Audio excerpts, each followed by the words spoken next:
se aparece en la luz, la que siempre. Dentro de una interpretación de Cuño, opuesto a aquella que ubica naturalmente lo superior arriba, se plantea que el poder viene de abajo. Ese es el fundamento, es lo primero. Sin ello nada puede parecer. Se aparece en la luz, la que siempre será un fenómeno de superficie. Lo profundo es oscuro, insondable. La luz limita. La luz limita. Fija a los seres en sus distancias. La oscuridad anula el espacio y sumerge a los seres en la poderosa indiferenciación, originante desde donde ya yergue toda creación auténtica.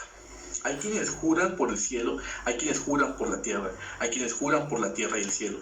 Los dioses juran por el agua, nadie jura por el hombre. El que dispersa sus raíces en el viento, el efímero, es el que requiere sustentación y destino. El hombre sentado está más cerca de la tierra, se planta sin que por ello pierda la capacidad de otear las tonanzas. Evoco la imagen de sombra de Shigen, el Kagemusha, el film de Akira Kurosawa, cuando el gran guerrero, jefe del clan Takeda, permanece sentado, impertérrito, en los etéreos instantes durante los cuales su guardia personal empieza a ser cercada, avaliada y realeada por el ejército enemigo, pero los definitivamente firmes son supuestamente los dioses, y los muertos, ambos suman todas las visiones, los unos por haber creado, los otros por haber vivido.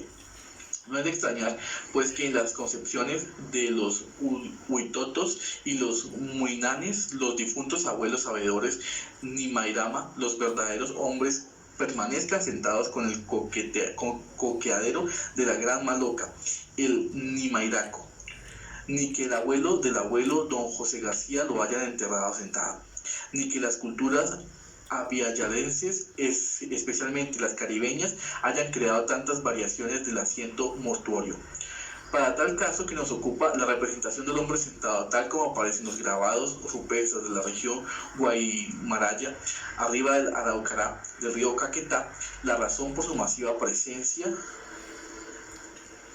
y de sus múltiples variables ha de rastrearse por fuerza de las mitologías y comportamientos rituales y en los quehaceres cotidianos que aún sobreviven en los pueblos indígenas ubicados en las comarcas circunvecinas. Aquí el asunto se explica en una deliciosa gama variable de esa forma elegante, no dogmática de verificar verdades haciéndolas profílicas.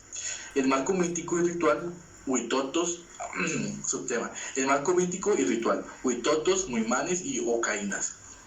Cuando sin mucho rigor un visitante pregunta por los orígenes, los sabedores entre estas naciones amazónicas suelen hablar de las acciones de los héroes culturales cuyas ejecutorias fundan el mundo presente. Estos se los cuentan a cualquiera. Luego de las pruebas rituales mínimas, aguantar el sueño, y de las sociales, mostrar real interés, respetar las reglas básicas de convivencia, ocurre que los maestros indígenas permiten a quienes preguntan acceder a la mitología más profunda.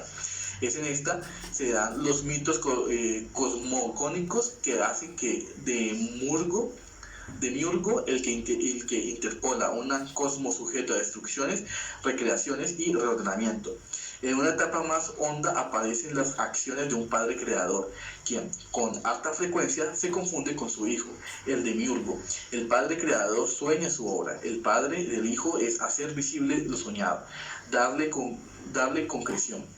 Pero si el curioso es consecuente con las obligaciones que impone una alianza y si persiste en las averiguaciones mostrando sumo interés y demostrando asimilación al saber y se dan ciertas señales favorables, entonces será aceptado como discípulo y se sentará más asiduamente con el sabedor para irse haciendo cargo de una tradición milenaria, pesada y exigente.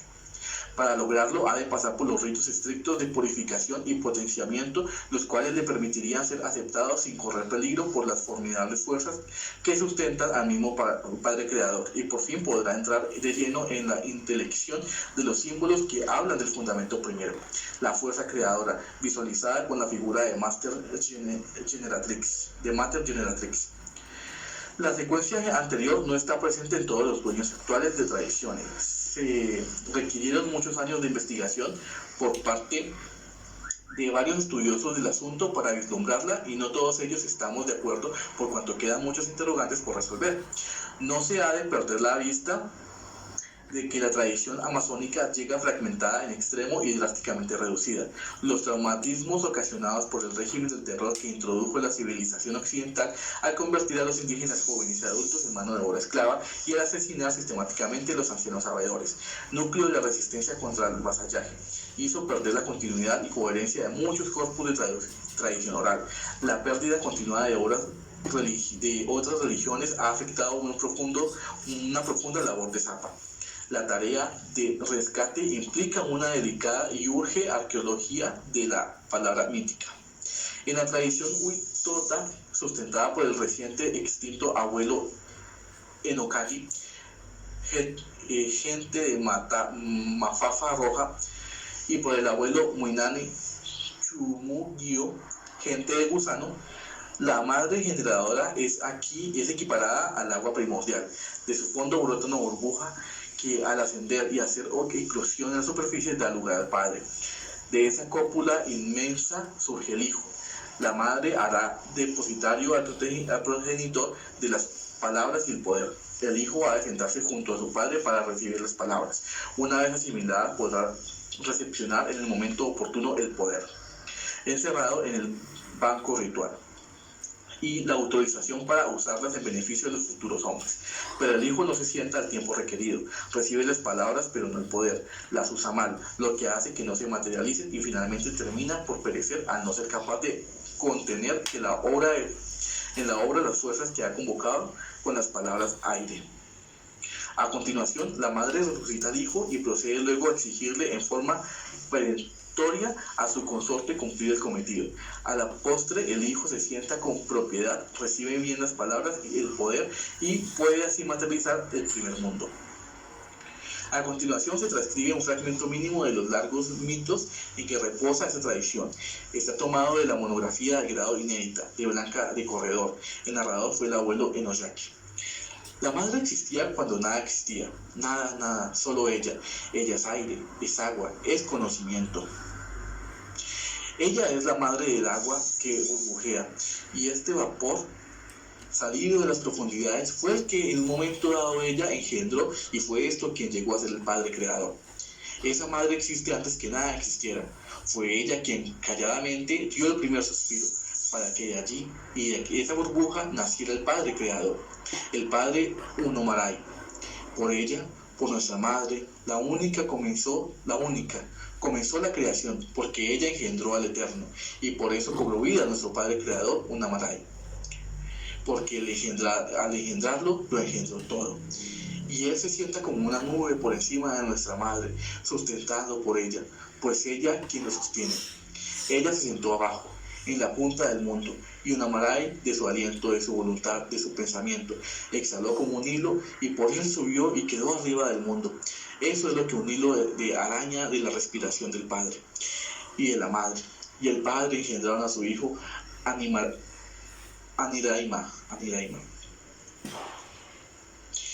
En la tradición traída a nuestro cuento por Preus, la más antigua y ampliada recolección de mitos huitotos, entre las hasta ahora publicadas, toda la acción creadora es referida al Padre.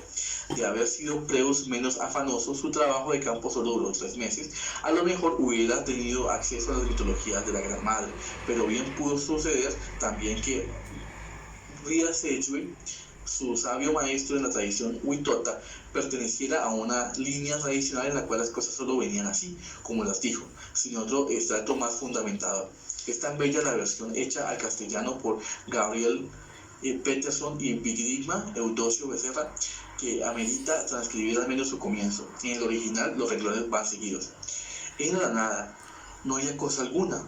Allí el Padre palpaba lo imaginario, lo misterioso. No había nada.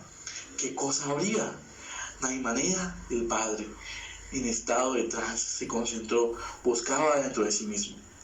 Ahora el Padre buscaba aquello que es nuestra vida, el comienzo de nuestra historia, pero solo había un vacío.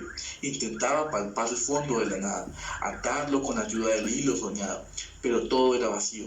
En su estado de trance, obtuvo las sustancias mágicas de Arevaiki y Eseiki, en las cuales sujetó el fondo de la nada. Tomó posesión de la nada, para luego sentarse en aquel plano que es nuestra tierra e intentar extenderlo. Una vez controlada la nada, creó el agua, transformó en agua la saliva de su boca. Luego se sentó en esa parte del universo que es nuestra tierra para crear el cielo. Tomó una parte de esa tierra y con ella formó el cielo azul y las nubes blancas. Entre los Ocainas, vecinos de la chorrera del río Igaraparaná, se radicaliza la búsqueda por parte del creador de un lago, de un algo en que sentarse para poder desenvolver el cosmos. Aquí el giro del mito es particularmente interesante, pues la gran obra comienza con la gestación del órgano que va a permitir ver lo que se crea. De alguna manera, lo primero en ser concretado es transforma en blanco, pasadamente, que posibilitará desencadenar el proceso generado por el mundo. En las entrevistas sostenidas por López y Román, dentro de la investigación que se venían adelantando sobre cultura material, el abuelo Noé Siaque narró unos fragmentos de mito de origen, tal como lo conserva la nación ocaina. Sus partes permitieron explicar el profundo sentimiento del banco ritual. El padre creador, sentado en el aire, averiguaba muchas cosas. Se sentó y comenzó a crear todas las cosas. Cerró sus ojos y apareció una bolita negrita. Apareció entre algo que era nada. Al cerrar los ojos venía una bolita negra. Abría los ojos y no veía nada. Cerraba los ojos de nuevo y esa bolita se agrandaba. Esa bolita es la que tenemos en los ojos. Se agranda, se achica. Luego de mucho sufrir, esa bolita que él vio vendría a ser su asiento. Esa bolita vino apareciendo más y más cerca. Al rato, él empezó a hacer fuerza, a luchar, imaginando, estudiando. Se fue acercando poco a poco y él ya casi cogía esa bolita. Al fin la agarró y en eso él se sentó quieto y tranquilo. Así él comenzó a crear todas las cosas. Eso es lo que él miró cuando cerró sus ojos. Espiritualmente quedó en su vista.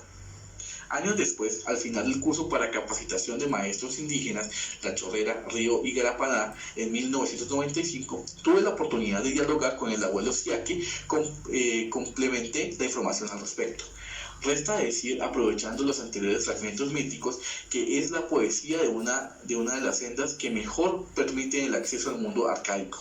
Ella, unida al lenguaje de las artes visuales, crea el ámbito íntimo, las palabras de confianza con las que es recuperado el sentido de las cosas que nos vienen del pasado. Subtema: sentarse para saber, enseñar y orientar. Dentro de las comunidades indígenas cuyos mitos se han traído a cuento, el abuelo sabedor, el que está sentado, se constituye en el poste central invisible de la maloca, la gran casa comunal, ámbito arquitectónico donde en la antigua se acogía toda la gran familia extensa, propiamente un clan, compuesta por los abuelos, los hijos, las nueras, los nietos y bisnietos. A este personal consanguíneo inmediatamente se agregaban los llamares lejanos y gentes de extintos clanes aliados, prisioneros de guerra y esclavos.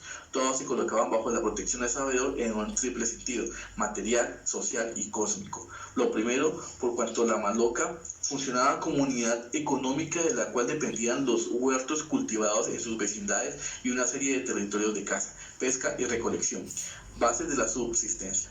En lo social, pues el individuo requería un grupo de referencia de que defienda de los enemigos del clan. Y en lo cósmico, por cuando los hombres precisan parar ser propiamente tales, un ámbito propio, delimitado, asignado, ritualizado, diferenciado y protegido de los otros factores y ámbitos que conforman el cosmos: la tierra, los ríos, el mundo de las plantas y el de las bestias, el cielo y sus luminarias. En la dialéctica cósmica, los dueños de cada factor defienden, velan y usufructan lo que cada quien considera suyo, especialmente los señores de los animales, opositores inmediatos del hombre, del cazador. La creación como conjunto guarda un equilibrio precario, siempre proclive a deshacerse de la barbarunda anterior al primer ayer, cuando la indiferenciación campeaba. Al ser rota la armonía debido a los comportamientos desmedidos de los humanos, resulta indispensable la acción armonizante de los hombres de conocimiento para intermediar y restablecer los equilibrios. El abuelo sabedor, mediante el manejo de las palabras de antigua que encierran los mitos, en especial los cosmogónicos, los conjuros de reprensiones, y consejos las palabras de vida y de curación, y con base en el poder que se ha sido conferido, ampara a la comunidad que está a su cargo y vela por la armonía general, dialogando, intermediando o negociando con los dueños de los otros sectores distintos del humano. Si el ámbito generado por el saber poder del abuelo, los hombres carecían de un mundo propio donde medrar humanamente, quedarían desamparados a merced de las poderosas fuerzas que los cercan. La función del abuelo sabedor es estar armado y sostenido permanentemente al mundo humano, cosa que logra mediante las palabras primordiales, aquellas con las cuales los dioses no solo forjaron la realidad primera, sino que conformaron a sí mismos. Y también con las palabras mitos y crónicas que narran los avatares de los demiurgos, héroes y antepasados. El abuelo sabedor, mediante esas palabras, se constituye como hombre, se constituye en verdadero hombre. Y aquí retomo la formulación de las jaibanas en veras intermediadas por Pasco, en el libro más profundo que se ha escrito en Colombia al respecto, y así por realizar a cabalidad esencia de lo humano. El sabedor puede extenderla a quienes se acogen a su cuidado. En la época en la que la cultura tradicional estaba plenamente vigente en preparación al sabedor, implicaba como una prolongada empresa. Se iniciaba en el vientre materno. Los chamanes conjuraban e indicaban en los sueños de la madre. Desde niño, el futuro Nimaima, el que posee la fuerza de la planta del saber, estaba sujeto a estrictas normas alimenticias. A medida que crecía, iba recibiendo dosificadas una serie de enseñanzas especiales que culminaban con la recepción formal del poder que hacía posible y garantizaba hasta cierto punto el manejo adecuado de todo lo recibido. Igual proceso se cumplía con el sucesor. Su vida era jaloneada por grandes ritos, los bailes, fiestas, ceremonia, preus, etcétera, cuya preparación implicaba en ocasiones varios años. Inicialmente participaba en los bailes de su antecesor, responsabilizándose de algunos eventos dentro de las grandes ceremonias. De esa forma iba haciendo su progresión ya al recepcionar formalmente el poder. Conducía los ritos hasta culminar su carrera ceremonial, hecho que ocurría al conferirle el poder a su heredero. Luego de haberle entregado aquel cuerpo de tradiciones milenarias, recibía celosamente, pero enriquecidas a su vez con su personal experiencia. Una vez conferido el poder, el viejo sabedor se replegaba permanecido como asesor hasta que los achaques de la edad lo marginarían definitivamente. Hoy día son prácticamente inexistentes los casos en que se mantienen de modo estricto los usos tradicionales y los referentes a la preparación de los nuevos sabedores. La carrera ritual de todo abuelo dueño de tradiciones repite paradigmáticamente los actos, gestos y palabras de los dioses, demiurgos y héroes culturales, quienes a escala macroscópica generaron la realidad natural y social con sus profusas leyes, normas e instituciones. Hay una imagen que explica bellamente la relación del abuelo sabedor y del hombre sentado. Al sentarse en los bancos de mínima altura, los más comunes en la América India, se está casi en cuclillas. De hecho, en las largas sesiones que se tienen lugar todas las noches en el coqueadero, el lugar de la palabra más sagrado de la maloca, se pasa imperceptiblemente del banco a la pose en curruca, una rica simbología que asocia a una gestualidad. Al sentarse, así el hombre adopta una posición fetal. Es que el abuelo ha de retraerse al origen para sacar de allí las palabras frecuentes. Lo refaute sobre esa palabra, véase primera.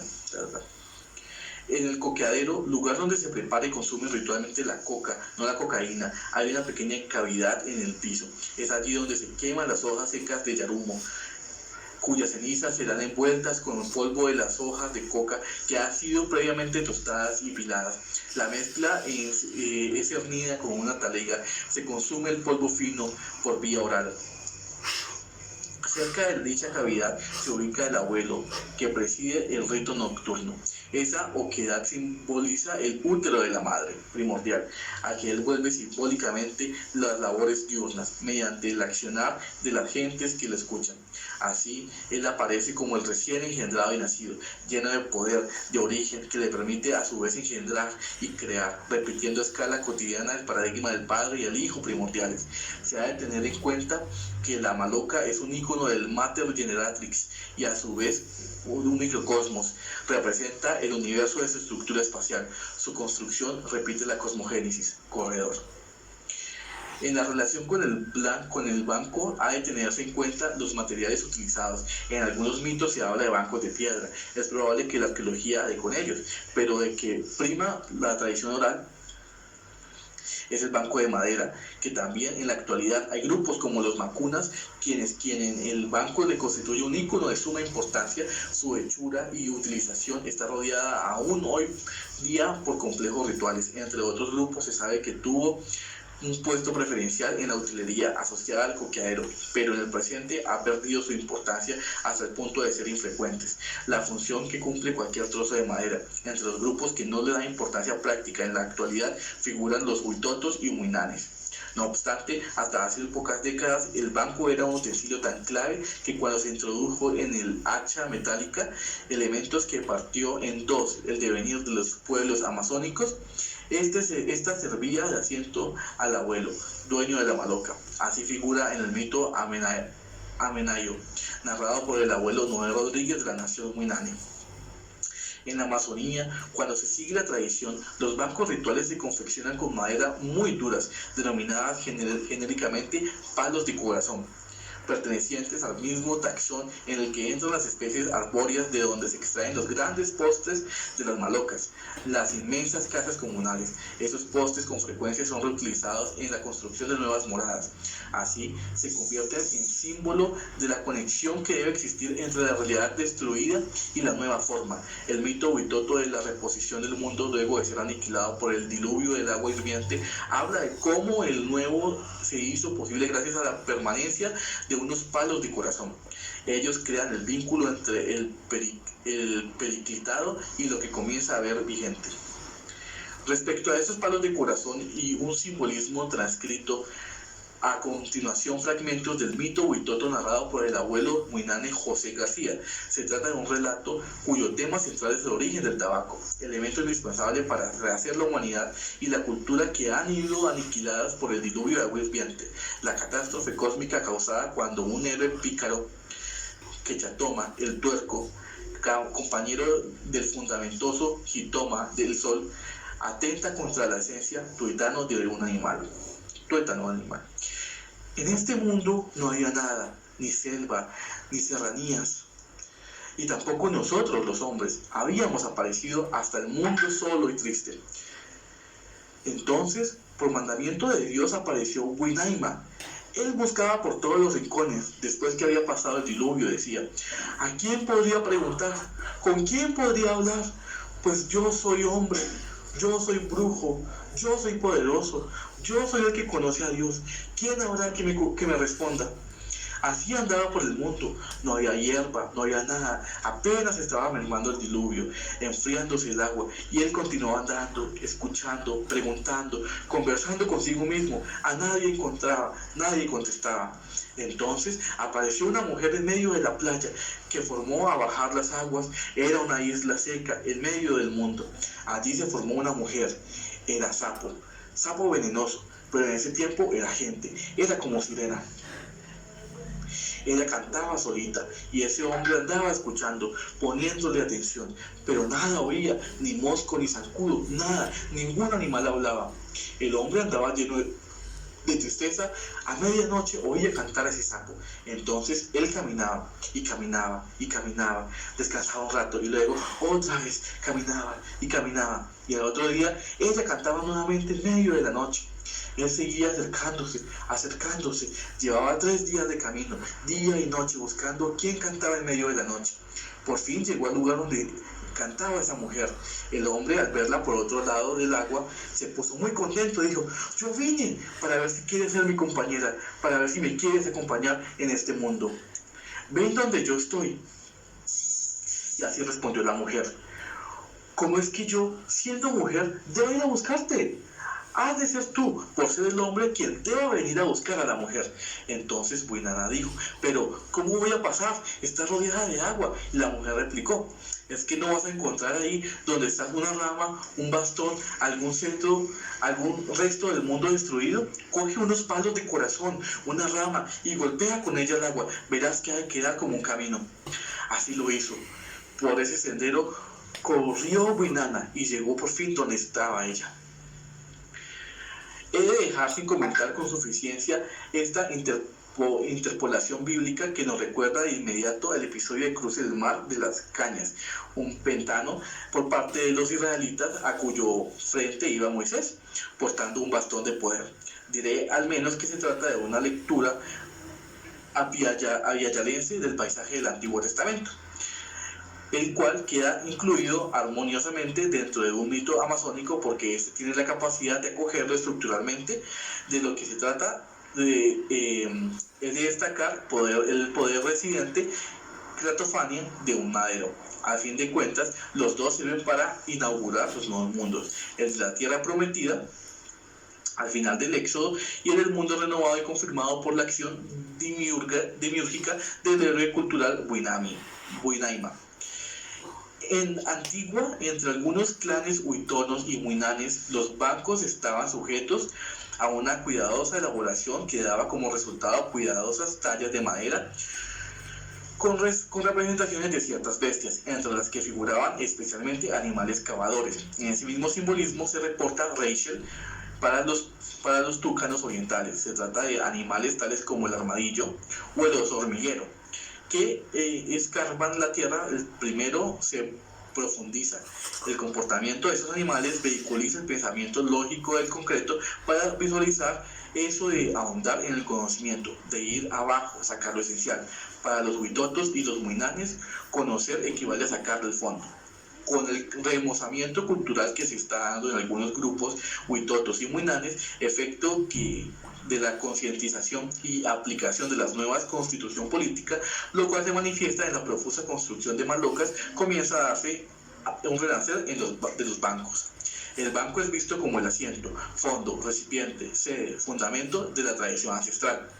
En la tradición oral detentada por el abuelo muinani Noé Rodríguez, residente de la Raundela de Guimarães, quien tuvo preceptores huitotos y ha dado informes en esta lengua, figura la historia de Añiraima.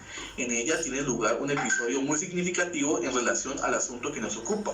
Resumo los apartes pertinentes en este muy largo mito. La primera parte se centra en los avatares de la transmisión del saber y el poder. La madre primordial se entera que el padre le entrega al padre las palabras y el poder para que éste, a su turno, las entregue al hijo. Estas palabras tienen una materialización, el banco. La relación saber-palabra-banco es clara. El banco, los sabedores se sientan a hablar. Vienen los malentendidos. El hijo antes de recibir el poder usurpa el banco y por tanto las palabras y alardea con ellas, perece. La madre reconvive al padre por mezquinar a un poder que solo ha recibido en depósito. La madre procede a resucitar al hijo. Finalmente con las palabras y el poder bien recepcionados, procede a efectuar la creación. Salidos los hombres del hueco del origen, un útero cósmico, arrojan sus cordones umbilicales a la laguna primordial, donde, esterilizándose, dan origen a la anaconda dueña de los nombres. Los primordiales se van, creyendo completos, pero han de regresar a capturar la boa, pues se han ido sin un nombre. Una vez que la agarran con ayuda del gavilán, se reparten y a medida que obtienen su respectiva porción reciben las correspondientes nominaciones como pueblos y clanes. Se dispersan de nuevo hacia los 4 puntos cardinales sintiéndose completos, pero solo poseen palabras aire, sin la concreción de la obra materialización. Por tanto, ha de regresar por el banco, ícono de las palabras, mitos, palabras de abundancia, oraciones, conjuros, palabras de consejo y correlación. Con la yuca, comida cultivada para alimentarse como gente y no como animal. Y por la boda, por la coca y el tabaco, las plantas rituales básicas que han de permitir el nexo de los demiurgos solo cuando obtienen todo. Ellos se afirman como verdaderos hombres. Traigo a cuento otro relato más ligero. Pertenece a una colección que hemos llamado con Vilma Gómez Cuentos de Chagra, elemento de que literatura infantil indígena con que los mayores, sobre todo las abuelas, entretienen a la prole menuda de cuando se encuentran en el huerto dedicados a las tareas cotidianas. En él se verifica de una manera muy sencilla el nexo entre palabras y el banco. Se lo oí a doña Filomena Tejada en El Encanto, río Caraparaná, una mañana en la que la acompañé al huerto con el objeto de reseñar unas tareas. Así fue el diálogo con su nieta. Abuela, ayer cuando regresábamos remando de la otra chagra, vimos unas tortugas sobre un tronco de la orilla del río y las mariposas revoloteaban encima y se les paraban en la cabeza. ¿Por qué hacen eso, abuela? Yo no sé por qué hacen eso con las tortugas, pero sí sé la historia del caimán, que tenía un banco en la cabeza y en él se paraban, posaban las mariposas. Cuéntalo, abuela. Pues se trata nada menos del Hirayauma, al que los muimanes llaman Gisirre, el cerbatanero. Él mató a la suegra, que era un tigre que se había comido a su hermano. Fue una venganza. La hija, cuando se dio cuenta que el marido había matado a la mamá, se convirtió también en un tigre y lo persiguió para también matarlo y tragárselo. Ella era una dueña de animales, que entonces le dio la orden que atajaran a Hirayauma, pero el hombre siempre encontraba animales que por algún regalo que les daba lo ayudaban a escapar. A la panguana le regaló el yeraki, coquillo donde se guarda el ampil para pasa de tabaco. Con él se pita y así quedó su canto.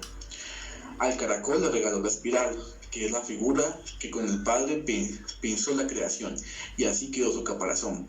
A la culebra le dio la cerbatana, que le quedó a lo largo estampada en su lomo. A las hormigas le regaló el anzuelo, con que se formaron las tenazas, y así hasta que pudo llegar a un gran río. Y allí fue donde se presentó el Naima, el caimán, con él se puso de acuerdo en que si lo pasaba al otro lado, le daría en pago el banco en el cual se sentaba su padre a contar historias. Y así fue. Hirayauma se lo puso en la cabeza. Por eso los caimanes tienen la cabeza un poco pendeada, igual que un banco. Y aquí doña Filomena guardó silencio. Pero, ¿qué tiene que ver eso con las mariposas, abuela? Estaba esperando que me lo preguntaras. ¿No te das cuenta? Pues las mariposas se paran en la cabeza de los caimanes siempre en grupos, siempre son varias, y lo hacen porque se reúnen a contar historias. Igual que tu abuelo Moisés, cuando de noche se sienta en el mambiadero con los hombres a contarlas. Es que el banco es banco de historias. Pero hay algo más asociado a la pose que se adopta con el coqueadero, lugar de la palabra, algo que entrevió agudamente William Torres. El hombre rodea con sus brazos las rodillas, dando lugar a una imagen que guarda analogía. Con un canasto sus brazos conformarían la boca de dicho utensilio. El hombre como cuerpo se metaforiza en una serpiente, en un recipiente que guarda palabras, es decir, conocimientos. Se va al coqueadero, lugar de la palabra, para recibirla de labios del abuelo sabedor, quien la extrae de su propio canasto y la entrega a los hombros que lo rodean para que ellos vayan colmando el suyo. Las metáforas se esfuerzan si se tiene en cuenta que la hoja de coca, la planta sagrada asociada al pensamiento, al recuerdo y al lenguaje, es una representación de la lengua, órgano bucal, y por ende de la palabra. Consumir coca equivale a consumir palabras, a guardarlas en este canasto que es todo hombre. La coca junto a la palabra del abuelo es una y la misma. Cuando la necesidad lo precise, en los avatares de la existencia, el hombre formado echará mano a su canasto y extraerá de allí lo que requiera para el buen vivir. Saber es recordar, es extraer las palabras del fondo oscuro del recuerdo. La labor del abuelo es muy peligrosa porque se trata de manejar las poderosas fuerzas del origen, tan descomunalmente potentes que fueron capaces de plantar los seres donde solo reinaba el vacío. Se requiere convocar esas fuerzas para que sustenten las acciones cotidianas, dándole las obras en pleno sentido, pero si las palabras se invocan y se traen a cuento y no se realizan concretándose en obras, esas fuerzas quedarán por ahí, sin control, y harán daño en forma de enfermedad o malestar social. En cambio, cuando se hace obra visible, estas tendrán un extraordinario poder, pues serán el continente de una fuerza arquetípica, que así quedará guardada, controlada y dirigida. Si saber recordar, el poder consistirá en concretar la obra. Por otra parte, se ha de tener en cuenta que en Antigua se daba un lenguaje gestual muy formalizado que constelaba las poses adoptadas por el sabedor en el coqueadero. El discurso hablado que complementaba de tal manera que quienes iban llegando a la sesión nocturna por la sola pose del abuelo sabían en qué momento el ritual se encontraba. Variaciones del adagio del hombre sentado. Variaciones olvidadas. En enero de 1996 asistí a la preparación de un baile en compañía de la antropóloga Blanca de Corredor, a quien tuve el privilegio de distinguir en su tesis de grado hace 3 lustros. Aprendiz predilecta del abuelo Enocavi, el más profundo sabedor entre los huitotos del Caquetá, muerto en 1994. Blanca se permitió insinuarle al dueño del baile, quien también se había sentado con el abuelo Enocavi en años anteriores, que yo empezaría a grabar un parlamento en el momento muy solemne en que él adoptaría una determinada posición, rodarse un tanto de blanco para quedar en cuclillas y cruzar los brazos de una determinada manera. Él la miró con absoluta extrañeza. Había olvidado por completo la prédica del abuelo preceptor al respecto. Hubo necesidad de adoptar otra convención. El accionar del abuelo sabedor tiene que ver con los viajes. Desde su banco espiritual se hunde en el inframundo, en la fábrica de los mundos, para ascender luego y dominar el conjunto. El viaje de las profundidades tendrá como paradigma la serpiente cavadora de oscuros túneles acuosos. Su viaje será un viaje para confundirse, para ser uno de lo primordial, para anular distancias. Su vuelo como águila, ese aire que es el Padre, le permitirá dominar el conjunto, visualizar la fuerza de alejarse de él para poder descubrir el problema, ubicarlo y resolverlo a fuerzas de contextualizarlo. Así el sabedor amazónico repetirá el ideal que todos los verdaderos hombres, un ideal que entrevieron los griegos, posibilitando a las occidentales de hoy captar la profundidad del asunto, sintetizar lo diasónico y lo apolíneo. También Nietzsche, el de siempre. El occidente privilegió oficialmente lo apolíneo, pero el lado oscuro y profundo no ha desaparecido, está velado, persiste y aflora de cuando en cuando en forma arrasadora, porque por tratar de negarlo se olvidaron los ritos que permiten su manejo. La idea es de Eliade. Lo apolíneo se visualiza en el hombre de pie, lo que mira a lo lejos con mirada serena, imperiosa, el que trasciende. Al escribir estas notas llegan otras imágenes. Viene la mujer centauro de Rodin, o era de Camille. Ese esfuerzo trágico por trascender la bestia, la naturaleza salvaje, lo frontal, lo indiferenciado, lo caótico, lo real, la condición humana, Ícaro y su vuelo soberbio, fatal, intentos fallidos. Al estar sentado proporciona la mejor sustentación sin perder la ventaja cosmovisional del mirar al frente para crear y otear horizontes. El hombre sentado resultará síntesis del arriba y del abajo, no reniega ni de uno ni del otro, los acoge, éxtasis que retrotrae el origen y madurez del pensar sereno. Para terminar este ensayo me permito transcribir uno de los textos incluidos en la exposición Palabra-Obra, la imagen sabedor, y el arte rupestre del río Caquetá, el que también figura en su catálogo. Está basado en la enseñanza de mi maestro Shurumukio, cacique de Guaymaraya, región donde he adelantado el inventario de la mayor parte de los petroglifos a los que he hecho referencia.